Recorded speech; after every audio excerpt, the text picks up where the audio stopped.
coming into training camp, I'm just curious what you're expecting from not just but anyone that you're getting in this draft for the Seattle Kraken. What is that character and the culture that we keep hearing about? What do you want to see? Well, we'll see what we have after tomorrow, I guess, from the Amateur Draft. But our coach talked about it. We're looking for people with high character that they want to play for one another, and I expect a very competitive camp. I expect everybody to be excited. This is something incredible. I think this is falling off, but technical difficulties, my piece. It's falling off.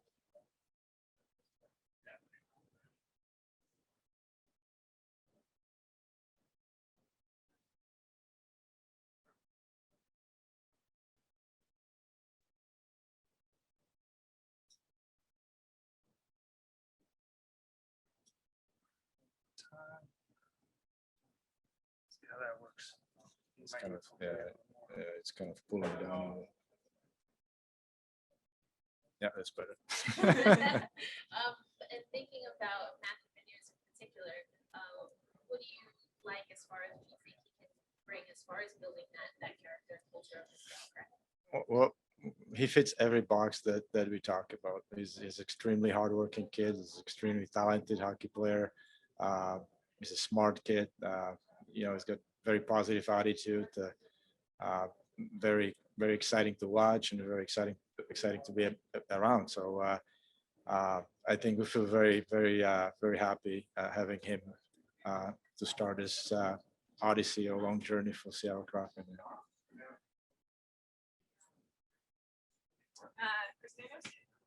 I just wanted to hear more about the scouting process, what it was like to actually see some of these players that you're making a decision on in person, and physically having a chance to talk to them in person. How much time did you get to spend with, say, some of these top prospects? Well, we got to see obviously Matty, because he played in Michigan and the NCAA played the full season. Most of the players we didn't get to see live. We didn't get to talk to them because we weren't allowed to. There were strict rules through the pandemic about the protocol, how to talk to these kids. So most of the stuff was done on Zoom. But yeah, with Matty, we were fortunate to have live viewings of him. And he, like I said, it was we had three highly talented players on one team, so that made it easier. But with the rest of the leagues, the CHL, OHL never played.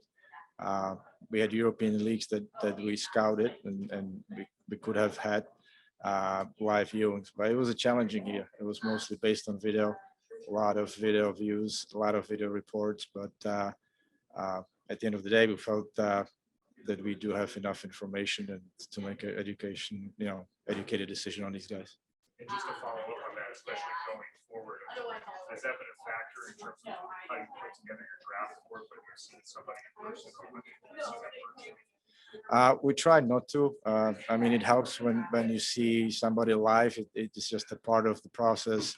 So it was something new to spend more time in the video room than being out there in the rinks. But again, we looked at our analytics. We looked at every possible angle we could have.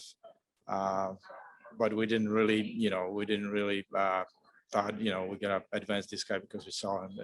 It has to be a fair process. Okay, last one for Darren. Robert, how much value do you put on Matty being a center? Is there any additional value in that? It feels like it's very hard to find elite talent at that position. Yeah, centers are, that if you look at, successful teams, they're very strong in the middle. And Matty is a two-way center that plays, very solid game already in all three zones. So definitely there's a premium on a centerman, and if there's a centerman of Matty's quality, we were very excited to be able to grab him right there. Do you think he's ready to jump into the NHL? Well, it's a big step for any of these kids to really do that. We'll know better once once we see him in the competition with what we've got here. But you don't want to rush these kids. You don't want to put them in positions. You want to put them in a position to succeed, not to fail. And if they're ready, they're ready. And we'll see. Matty, as he might be not. We'll make the decision when we get to it. And what does the roadmap look like for you tomorrow? Do you have a plan in mind in terms of filling out positionally, or is it just still about finding the best players for you? We're just gonna go and regroup right now and see how the board looks like with all the names, eliminated from it. We do have a strategy that I'm not gonna share right now, but we still feel there's a lot of players that are talented. There's a lot of speed, a lot of size, lots to choose from. So we're ready. Yeah. We'll do the Zoom portion here. Let's start with Jeff Baker. Hi, Robert. You had McTavish, Johnson, Eklund, who've all played center and all went, pretty high up in the top 7. So I'm wondering what made Matty stand out in your mind the most? I mean, is it the fact that he projects as a true center in the NHL? Is it the fact that he does some things a little bit better than some of those guys? I'm just wondering what distinguished him from those other guys that were there. Yeah, that's a good question. Like Matty, I think what tipped the scales into his favor is his unbelievable enthusiasm and work ethic. He's got a never quit attitude. His energy level is very high at the beginning of the shift or late in the shift. And like I said before, he plays a very strong game in all 3 zones. And on top of that, we feel that he's got incredible offensive upside as well.